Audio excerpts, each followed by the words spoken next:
परमेश्वर पिता का धन्यवाद देते हैं कि परमेश्वर ने सुबह अवसर और मौका हमें दिया है ताकि हम उसके नाम की बड़ाई और उसकी तारीफ और उसकी जय जयकार करें। प्रभु महान है और सब कुछ करने वाला परमेश्वर है, इसलिए परमेश्वर पिता का धन्यवाद देते हैं। और आज का समय परमेश्वर ने हमें दिया है ताकि उसके नाम की बड़ाई और उसकी तारीफ और उसकी जय जयकार करें। आप जितने लोग भी देख रहे हैं, परमेश्वर की बड़ाई करें, तारीफ करें, जय जयकार करें, क्योंकि प्रभु अद्भुत काम करने वाला परमेश्वर है। और आज परमेश्वर के वचन से परमेश्वर हमें बात करने पाए। और आइए हम परमेश्वर के वचन में जाएं कि परमेश्वर का वचन आज हमें क्या कहता है, क्योंकि प्रभु महान है और अद्भुत युक्ति करने वाला परमेश्वर है और उसकी तारीफ और उसकी जय जयकार हमने करी है। इसलिए आज परमेश्वर का वचन हमें क्या कहता है, कुछ बातों पर हम ध्यान देंगे कि परमेश्वर का वचन क्या कहता है। यदि आपके पास बाइबल है, यानी धर्मशास्त्र का किताब, आप ले सकते हैं और परमेश्वर के वचन में हम जा रहे हैं। आप ध्यान देंगे कि परमेश्वर का वचन हमें क्या कहता है। यदि आपके पास यशायाह नबी का किताब, यशायाह का किताब 46 यानी 64 अध्याय इसका 7 पद, अगर आपके पास बाइबल है आप खोल सकते हैं। 64 का 7, और यहाँ पर इस प्रकार से लिखा गया है, कोई भी तुझसे प्रार्थना नहीं करता, कोई तुझसे सहायता लेने के लिए चौकसी न करता है कि तुझसे लिपटा रहे। यानी बाइबल यहाँ पर कहती है कि कोई भी तुझसे प्रार्थना नहीं करता है। यानी बाइबल साफ रीति से हमें समझा रही है, परमेश्वर का वचन बता रहा है कोई भी तुझसे प्रार्थना नहीं करता है। इसका मतलब प्रार्थना तो करते हैं, लेकिन जिस तरह से प्रार्थना करना चाहिए उस तरह से नहीं कर रहे हैं। मिसाल के तौर पर, यदि हमें 5 बजे या 6 बजे ड्यूटी जाना है तो एग्जैक्ट समय में हम खड़े हो जाएंगे। हो सकता है 4 बजे खड़े हो जाए। क्यों? 5 बजे ड्यूटी जाना है। अगर नहीं 4 बजे नहीं उठे तो 5 बजे हम तो रेडी होकर नहीं जा सकते, इसलिए वह हमें परेशानी में डाल सकता है या नौकरी से निकाल सकता है। लेकिन जब परमेश्वर की बात आती है तो हम 4 बजे भी नहीं, 5 बजे भी नहीं उठते, लेकिन परमेश्वर का वचन साफ कहता है, जो तड़के या भोर को उठकर मुझे खोजते हैं वो मुझे पाते हैं। हालेलुया। यानी परमेश्वर का वचन हमें कह रहा है कि हमें सुबह सुबह जल्दी उठना चाहिए। परमेश्वर का माथा खराब नहीं है जो सुबह सुबह बोलता है। वो कहता है तड़के उठकर जो मुझे खोजता है।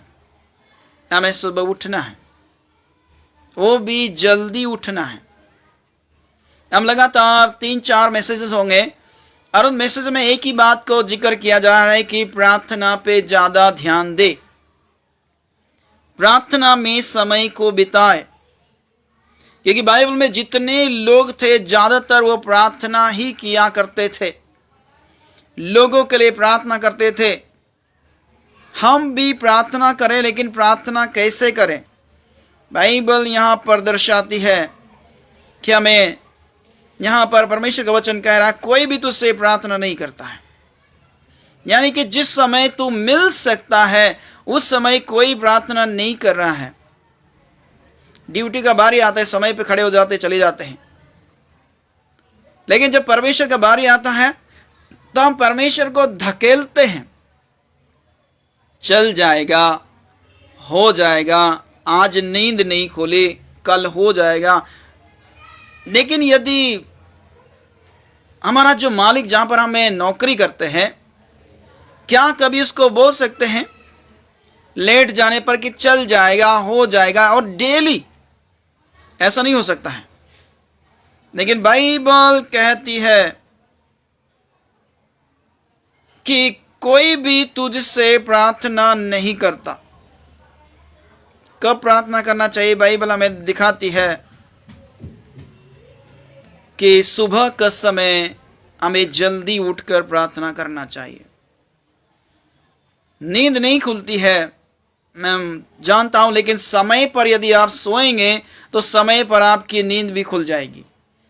अगर 2 बजे तक आप जागते रहे, 3 बजे तक जागते रहे, तो आप सुबह जल्दी नहीं उठ सकते हैं। लेकिन परमेश्वर का वचन कहता है कि हमें प्रार्थना करना सीखना चाहिए सुबह का समय। यिर्मयाह 33:3 में लिखा है, मुझसे प्रार्थना कर। लेकिन किस समय? जब यहोवा मिल सकता है।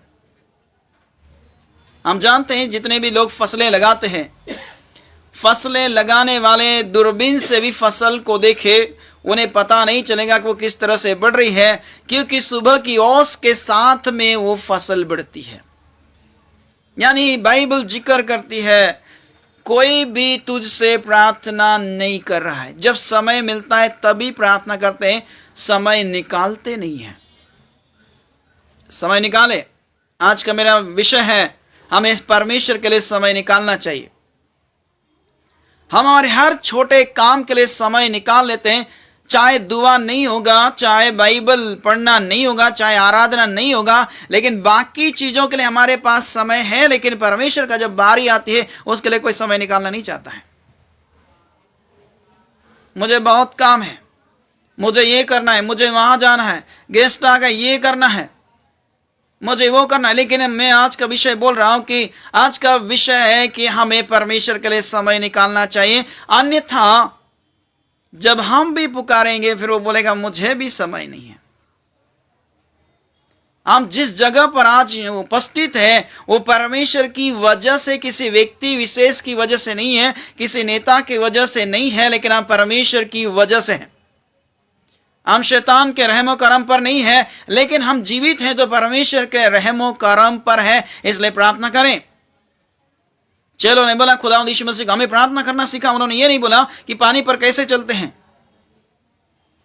उन्होंने ये नहीं बोला है कि मरा हुआ व्यक्ति को जिंदा कैसे करते हैं। उन्होंने ये नहीं बोला है कि भविष्यवाणी कैसे करते हैं। उन्होंने एक ही बात बोला है, प्रार्थना कैसे करते हैं। हालेलुया। हमें प्रार्थना सीखना है प्रिय। सुबह उठना है। नींद खुलती नहीं है, वो सही बात है, लेकिन घर में आग लग जाए तब क्या करेंगे? तब भी पड़े रहेंगे? नहीं, घर में आग लगने से हम दुब दबा के भागेंगे, सबको जगा देंगे। प्रार्थना ही वो बात है। हम देखते हैं खुदा यीशु मसीह को प्रार्थना किया करता था, रात भर प्रार्थना किया करता था, भोर के समय में प्रार्थना किया करता था। आज आप और हम भी प्रार्थना करें, क्योंकि यशायाह नबी का किताब कहता है 64:7 में कि कोई भी तुझसे प्रार्थना नहीं करता है। सुबह उठकर क्या होता है? मोबाइल चेक होता है, किसने मुझे व्हाट्सएप किया है। लेकिन मैं तमाम सुनने वालों से कहना चाहता हूं, परमेश्वर का व्हाट्सएप भी चेक कर लीजिए। वो तो स्टेटस डालता है, उसको भी चेक कर लीजिए कि वो हाय लिख रहा है या बाय लिख रहा है, कि कब तू मुझे मिलेगा, मुझे वक्त तो बता दे। सुबह बाइबल कहती कि हमारा परमेश्वर भजन संहिता 121 के मुताबिक ना तो सोता है ना ऊंघता है, आपके और मेरे लिए रात रात भर जागता रहता है कि ये मेरे लिए समय निकाले ताकि मैं इससे बात करूं। हमें फुर्सत नहीं है दुनिया के कामों में। और कई बार कहते परमेश्वर मुझे आशीष दे। परमेश्वर बोलेगा आशीष लेकर के अचार डालेगा, क्या करेगा? मुझे समय चाहिए, मुझे समय दें, ऑटोमेटिक सारी चीजें तेरे पास आ जाएगी। हालेलुया। बाइबल कहती है, बाइबल का परमेश्वर कहता है कि परमेश्वर को समय चाहिए, वो भी आपका और हमारा। परमेश्वर के पास स्वर्गदूतों की कोई कमी नहीं है, लेकिन फिर भी परमेश्वर चाहता है कि मनुष्य उसके लिए समय निकाले। हालेलुया। प्रियो, सर्वशक्तिमान परमेश्वर अपने बेटे को समय निकाल कर आपके और मेरे लिए न्यौछावर कर दिया। आपके और मेरे गुनाहों के लिए उसे दंडित किया गया है, उसने समय निकाल कर भेजा। बाइबल बताती है गलतियों की किताब 4 अध्याय में कि जब समय पूरा हुआ, परमेश्वर ने अपने पुत्र को भेजा है। हम भी अपना समय को निकालें। आज लोगों के पास समय नहीं है, फिजूल की बातें करते रहते हैं, लेकिन समय निकालें। परमेश्वर का वचन साफ कहता है। मैं और भी कुछ बातें आपके सामने में रखने के लिए जा रहा हूं। कि आप परमेश्वर का वचन से हम सीखें कि बाइबल क्या कहती है। और यहाँ पर लिखा है यशायाह नबी का किताब के मुताबिक, कोई भी तुझसे प्रार्थना नहीं करता, न कोई तुझसे सहायता लेने के लिए चौकसी करता है। कोई भी प्रार्थना नहीं कर रहा है। लेकिन यदि हम देखें कि शमूएल एक ऐसा व्यक्ति था, जबरदस्त प्रार्थना करने वाला व्यक्ति। आप जितने भी सुन रहे हैं, पहला शमूएल का किताब 7 अध्याय का 9 पद, यहां पर इस प्रकार लिखा है, तब शमूएल ने एक दूध पीवा मेमना ले सर्वांग होम बलि करके यहोवा को चढ़ाया, और शमूएल ने इजरायलियों के लिए यहोवा की दुहाई दी और यहोवा ने उसकी सुन ली। यानी परमेश्वर का वचन कहता है, शमूएल जब भी दुआ किया है परमेश्वर ने सुना है। शमूएल एक ऐसा व्यक्ति है, कोई पासबान का बेटा नहीं है, लेकिन एक विश्वासी का लड़का था। बचपन से माँ की गोदी में खेला गया और माँ ने सिखाया दुआ करना, और वो दुआ किया करता था, और उसे एली याजक के पास छोड़ दिया गया और वो परमेश्वर का संदूक के पास लेटा करता था, वहां दिया जलाया करता था। उसका यही काम था। और बाइबल कहती बालकपन से यहोवा उससे खुश था और यहोवा उसको बात करना शुरू किया। जब बड़ा हुआ, शमूएल एक ऐसा भविष्यवक्ता बना, ऐसा न्यायी बना कि लोग थर थर कांपते थे, उससे डरते थे कि शमूएल मित्र भाव से आया है या लड़ाई के मनसा से आया है। सभी लोग कांपते थे। क्यों? वो जब दुआ करता था, परमेश्वर बादलों को